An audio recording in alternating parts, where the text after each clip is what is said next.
Orar por otros. Dijimos que la oración es siempre por ti, y así es. ¿Por qué entonces deberías orar por otros en absoluto? Y si debieras, ¿cómo hacerlo? Orar por otros, si se entiende correctamente, se convierte en una manera de retirar las proyecciones de culpa que has puesto sobre tu hermano y te capacita para reconocer que no es él quien te está haciendo daño. Esta es una manera de oración un poquito diferente, ¿no?, a la que nosotros estamos acostumbrados, porque para nosotros orar es decir una oración, ¿no?, pedir algo, ¿no? Pero ya vimos que la oración, la verdadera oración, no pide nada. Orar podemos decir que es sinónimo de perdonar, ¿no?, de acuerdo a lo que estamos viendo acá. Es retirar las proyecciones de culpa que puse sobre el otro. Y así reconocer, ¿no?, que no es otro el que me está haciendo daño. Bueno, poder reconocer que no hay otros, ¿no? Sí, que no hay otros, solo hay uno. Bien, se debe renunciar al pensamiento venenoso de que él es tu enemigo, tu malvada contraparte, tu némesis, antes de que tú puedas ser salvado de la culpa. O dejo de proyectar la culpa desde mi mente hacia otras mentes y reconozco que la culpa siempre es una interpretación que hago yo, la mente, o voy a seguir viendo allí fuera enemigos, o como dice acá, mi malvada contraparte, mi némesis, y nunca voy a ser salvado de la culpa. O sea, vamos hablando en criollo, mientras siga proyectando culpa, voy a seguir sintiéndome culpable, porque la culpa, ya sabemos debido al sistema de pensamiento del ego, el ego lo que se encarga es que nosotros proyectemos y la reforcemos. El ego nos dice que nos vamos a liberar cuando la proyectamos, pero es que en realidad no es así. Y descubrir este truqui de que cuando proyecto culpa en otro, o sea, cuando parece que pienso o siento, ¿no?, que el otro es el culpable o el causante de mi dolor o sufrimiento, voy a seguir atrapado y nunca voy a salvarme, ¿no? Salvarme. Ya sabemos lo que es salvarse, ¿no?, en el curso. Para esto, el medio es la oración, de poder creciente y metas ascendentes, hasta que llega a alcanzar incluso a Dios, ¿no? Es como decimos siempre, ¿no? Poder ver, mediante el perdón, que sería una manera de orar sin cesar, a Dios en todos y en todo, ¿no? Las formas tempranas de oración, en la base de la escalera, no se hallarán libres de envidia y malicia. ¿Ven? Al principio nos está dando a entender que todos vamos a estar en el primer peldaño, ¿no?, que es metafórico, ¿no?, en estos sentimientos, ¿no?, de envidia y malicia. Piden venganza, no amor. Tampoco provienen de alguien que entiende que se trata de peticiones de muerte, fabricados con miedo por aquellos que atesoran la culpa. ¿Ven? Tampoco provienen de alguien que entiende, o sea, en el primer peldaño de la oración no comprendemos, no entendemos que todos aquí, todos, absolutamente todos, estamos pidiendo amor, pero es que en realidad cada vez que culpamos, cada vez que proyectamos la culpa en otros, estamos pidiendo muerte. Todo es miedo, ¿no? O sea, todo lo que no es amor es miedo. Invocan a un Dios, y fíjense que acá Dios lo pone con minúscula, ¿no?, vengativo, y es Él quien parece contestarles, ¿no? Estos estadios, podríamos decir, etapas en las que recién comenzamos, ¿no?, nuestra práctica del perdón, y que aún todavía vemos mucha injusticia, porque, claro, siempre el ego, ¿no?, está al mando. Seguimos creyendo, ¿no?, que nuestras oraciones no están siendo contestadas, porque todavía como vemos separación, creemos que el otro hizo cosas terribles y creemos que tiene que haber una justicia, ¿no? Es como que le reclamamos a Dios una justicia. Porque nosotros tenemos esa idea de Dios, ¿no? Un Dios vengativo. Por eso este sistema de pensamiento ego se basa en eso, en que todos creemos que Dios se va a vengar de nosotros. En algún momento nos la va a dar, o sea, nos va a matar, literalmente, ¿no? No se puede pedir el infierno para otro y después escapar de él quien lo pidió. ¿Ven? Todo lo que yo pido es lo que recibo. Por eso ese pedid y recibiréis tiene un significado muy profundo. No me está hablando de pedir un 0 kilómetro y recibiréis un 0 kilómetro, un auto 0 kilómetro. No, me está hablando de algo más profundo, que es que todo lo que yo pido para otro se me va a dar a mí, ¿no? Esta ley de causa y efecto, la ley del boomerang, pum, me vuelve. Solo quienes están en el infierno pueden pedir el infierno. Quienes han sido perdonados y han aceptado su perdón, nunca podrían orar de tal manera. En estos niveles, pues, la meta del aprendizaje tiene que ser el reconocimiento de que la oración traerá una respuesta únicamente en la forma en que se hizo la oración. Esto es suficiente. Desde aquí será fácil dar el paso a los siguientes niveles. El próximo ascenso se inicia con esto. Y esta frase es, la verdad que, si lo pudiéramos experimentar, ¿no? Lo que he pedido para mi hermano no es lo que yo quisiera. De esta manera lo he convertido en mi enemigo. La voy a leer de vuelta. Lo que he pedido para mi hermano no es lo que yo quisiera. De esta manera lo he convertido en mi enemigo. Es como reconocer, ¿no? Que darme cuenta, ¿no? Por eso el primer paso del perdón es un darme cuenta. Que todo lo que yo pido, pienso, emito, lo que lanzo para afuera va. A ese que yo llamo que es mi enemigo, como todos tenemos aquí, va una lista larga de enemigos. En realidad no es lo que yo quiero, ¿no? Y al hacer esto, lo convierto en mi enemigo. Porque si sabemos que somos el mismo y que solo hay una mente, sé que esto de la proyección y de la separación es un juego, es un truco. Y eso es lo que nos estamos recordando, ¿no? Siempre, que es un juego, es un truco. Es evidente que este paso no puede ser alcanzado por alguien que no vea la liberación de otros como algo ventajoso y de valor para sí mismo. Esto es importante también. Orar por otros es liberarlos. O sea, decirle al otro en mi mente, ¿no? En mi corazón, te libero, te libero. Te libero porque si te libero, me libero. Y nos liberamos juntos, ¿no? Es una oración muy potente.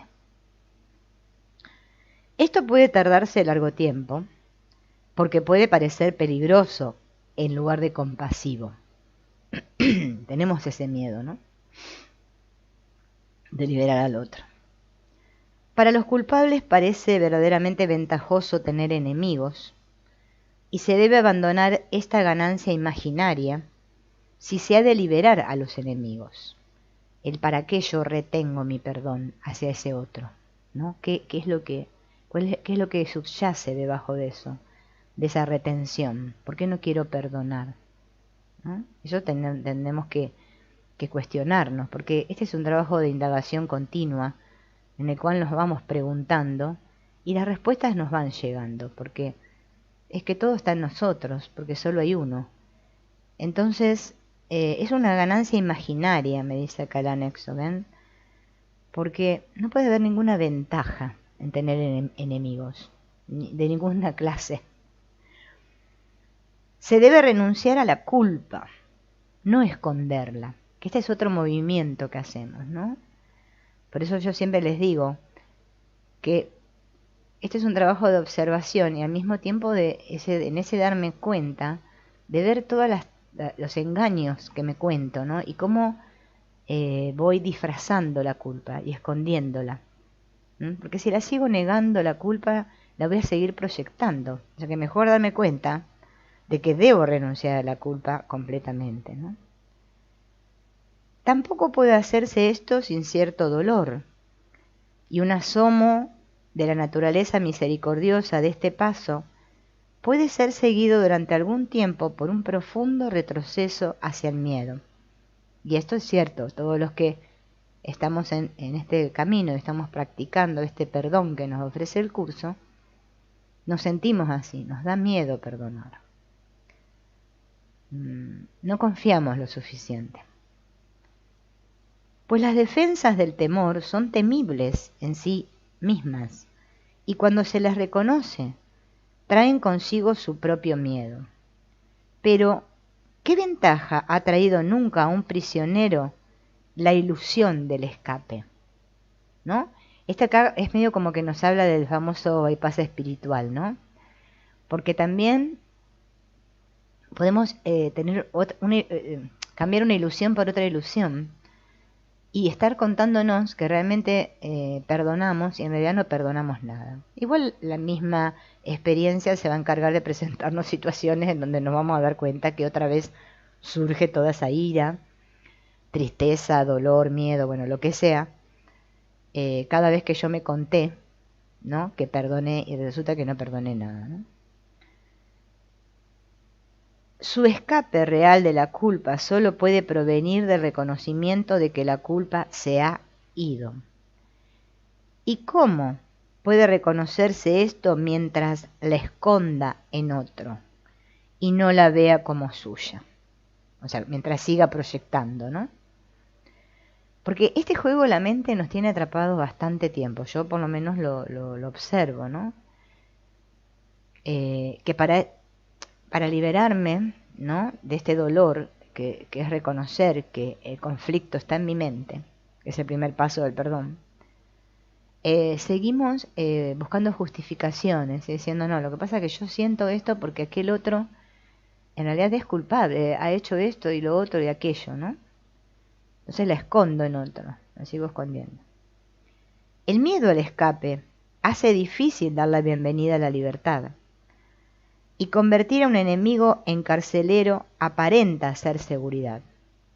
Prefiero creer que es el otro el que no me perdona a mí, me puedo contar, o que no es justo, ¿no?, que sea perdonado, o que debe ser castigado, o no vaya a saber todas las cosas que nos contamos, ¿no? Pero que siga siendo mi enemigo, o sea, que la separación siga vigente y que él siga siendo mi carcelero, ¿no? No quiero darme cuenta de que yo mismo soy mi propio carcelero. Este reconocimiento nos lleva bastante práctica. Bueno, ¿no? Los que vamos por algunos añitos, pocos, nos vamos dando cuenta que no es fácil esto o sea, lo observamos por ahora, lo ponemos en práctica, etc., etc., pero siempre volvemos a caer en la misma trampa. ¿Cómo entonces puede él ser liberado sin un miedo demente de ti mismo? ¿Ven? El miedo, yo tengo miedo de mí mismo. Has hecho de él tu salvación y escape de la culpa. Tu inversión en este escape es grande y fuerte tu miedo a soltarla. ¿Ven? Esto del escapismo, ¿no? Digamos, de escapar. Es la moneda corriente de todos los seres humanos aquí, ¿no? Acá no solo lo hacemos en nuestras relaciones que llamamos de familia, sino a todos los niveles, ¿no? O sea, si observamos a los que aparentemente nos gobiernan, ¿no?, cómo entre ellos mismos, ¿no?, se condenan unos a otros, todos quieren ser los inocentes, nadie quiere ser el culpable. Que es un juego de mente, el juego del miedo de mente, ¿no?, muy de mente. Aquíétate un instante ahora y piensa en lo que has hecho. No olvides que fuiste tú quien lo hizo. Recordemos que cuando el curso dice tú, le está hablando al tomador de decisiones, o sea, la mente. Y quien puede, por lo tanto, soltarlo. Extiende tu mano. Este enemigo ha venido a bendecirte. Recibe su bendición y siente cómo tu corazón se eleva y se libera tu miedo. Es que es la única manera de liberarnos del miedo, es el perdón. Es obviamente en nuestra mente, ¿no? Nos está hablando de hacerlo en la mente. Este reconocimiento, ¿no? En que la única manera, como me dice acá, de liberarme del miedo es mediante el perdón. Por eso lo opuesto al miedo es el amor. Es que es el único camino. Y fíjense que por más que ustedes recorran otros caminos, o bueno, no sé, otras filosofías, no sé lo que sea, no van a lograr escapar del miedo. A veces practicamos otras terapias o filosofías o cosas ahí fuera en el mundo, ¿no? En el aparente mundo ahí fuera, para escapar del miedo, porque nos contamos que de esa manera nos vamos a sentir libres de ese miedo. Sentirse libre del miedo es como que ahora me siento bien, ¿no? Que ya no tengo dolores, que no tengo tristeza, que no tengo esto, ¿no? Que realmente me doy cuenta, pero a un nivel experiencial, que todos somos el mismo. Eso es lo que el curso está apuntando, ¿no? Es que la conciencia unida es la única liberación, o sea, podemos creernos que hay otras maneras, pero es que es la única. En nuestra práctica, por eso se nos pide que nos aquietemos un instante. Me tengo que quedar quieto. Quieto mentalmente significa, ¿no? No es solo que me tengo que sentar, porque capaz que estoy haciendo otra cosa, pero aquietar mi mente, parar un segundo y recordar, sí, el otro soy yo. Otra vez estoy poniendo esta culpa en otro. Y de esta manera, creyendo que me libero, solo me sigo aprisionando, me sigo condenando cada vez más, ¿no? No te aferres al miedo, ni a él. Él es un hijo de Dios junto contigo. No es un carcelero, sino un mensajero de Cristo. Sé esto para él, para que puedas verlo así. Por eso a veces, cuando estamos muy atrapados, ¿no?, en la locura de la proyección, a veces las palabras estas tan famosas de Ho'oponopono, ¿no?, nos pueden ayudar mucho, porque ese separarme, bueno, ¿no?, reconocer, gracias, porque le digo gracias al otro, que creo que es otro, porque hasta bastante tiempo voy a creer que el otro es otro, porque me estás mostrando el camino de retorno, ¿no? Gracias. Pero ese gracias de sentido, de corazón, ¿no? Te amo, te amo, te amo, porque es que solo amando al otro me puedo amar a mí. Si no, no puedo. Pero también tengo que tener ese amor en mí, ¿no? Por eso le digo te amo. O sea, el amor es algo que no es de uno a otro, ¿no? Ahí nos damos cuenta que el amor es un estado de ser, es un estado de conciencia, de unidad. El amor es unidad, el miedo es separación. Cada vez que estoy condenando, juzgando, estoy en el miedo. Tengo miedo. Nosotros le ponemos otros nombres, pero es que tengo miedo, ¿no? No es fácil darse cuenta de que las oraciones que piden cosas, posición social, amor humano, regalos externos de alguna clase, se realizan siempre para establecer carceleros y esconderse de la culpa. Estas cosas se usan como metas para sustituir a Dios y por lo tanto distorsionan el propósito de la oración. El deseo de ellas es la oración. Uno no necesita pedir explícitamente. La meta de Dios se pierde en la búsqueda de metas menores de cualquier clase, y la oración se convierte en pedir enemigos.